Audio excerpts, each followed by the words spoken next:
Tensyon nagluntad sa sesyon sa Iloilo Sangguniang Panlalawigan matapos ginsaway ni Vice Governor Lian Dibuque si 2nd District Board Member June Mondehar. Si Julius Bilacaol nakatutok.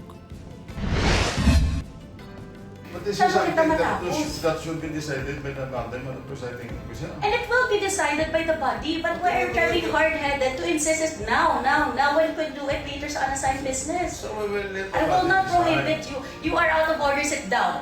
Iniyan ang intensyonado nga eksena sa sesyon sa Sangguniang Panlalawigan kahapon.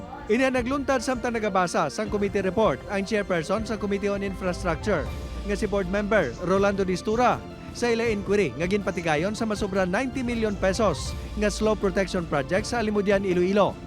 Sa siningation, gintuyo ni board member John Mondehar nga amyandahan ang report pinaagi sa pagdugang sang duha ka resolution. Ginpanugyan ni Vice Governor Lian Dibuque nga inatalakayon sa unassigned business. Apang nag-insister gid si Mondehar, nagpatawag na sang recess ang vice gobernador. Apang nagpadayon pa ang board member. Tintrahan mo ang committee report nga kamo na ganin committee hearing, kamo pa nagpirma, tapos isla nyo sa amo na kada kung nga pamangkot mo lang gamay nga resolution. Itakol na sa unassigned business, isuportaran ka Ginadoptar man sa sanggunian ng committee report ang motion ni Mondehar. Iyan na lang gin-withdraw. Apang ginpanindugan sini nga wala siya sang ginlapas sa rules.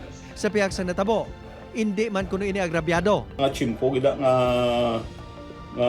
lain-lain pala na ausang kada isa, no. It so happen nga para sa ako niya, no, sa kadugay man kundi nga pwede ka amend. Medyo dismayado naman sa natabo ang vice gobernador. Apang ini ang ginakabing eleksyon sa pagpatigayon sang ila mandato. I will do my best nga i-manage ang aton nga mga board members to sit down and decide kita ano ang proseso kay open man lang kita. Upod kay Cirilo Rendoque, Julius Bilacaol. 1. Western Visayas.